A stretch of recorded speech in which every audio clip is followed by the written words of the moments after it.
Job chapter 41. Can you draw out Leviathan with a hook, or snare his tongue with a line which you lower? Can you put a reed through his nose, or pierce his jaw with a hook? Will he make many supplications to you? Will he speak softly to you? Will he make a covenant with you? Will you take him as a servant forever? Will you play with him as with a bird, or will you leash him for your maidens?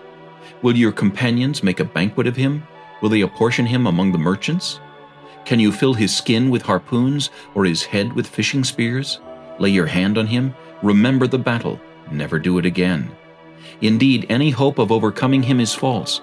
Shall one not be overwhelmed at the sight of him? No one is so fierce that he would dare stir him up.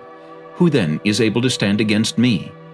Who has preceded me that I should pay him? Everything under heaven is mine. I will not conceal his limbs, his mighty power, or his graceful proportions. Who can remove his outer coat? Who can approach him with a double bridle? Who can open the doors of his face, with his terrible teeth all around?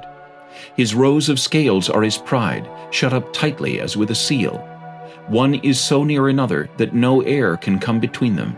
They are joined one to another. They stick together and cannot be parted.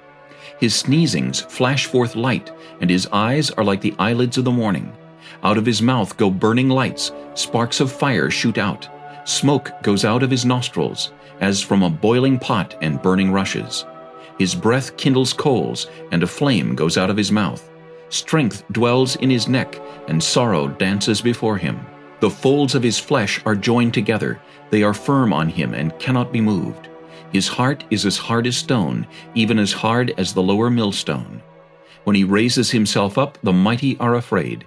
Because of his crashings they are beside themselves. Though the sword reaches him, it cannot avail, nor does spear, dart, or javelin. He regards iron as straw, and bronze as rotten wood. The arrow cannot make him flee. Slingstones become like stubble to him. Darts are regarded as straw.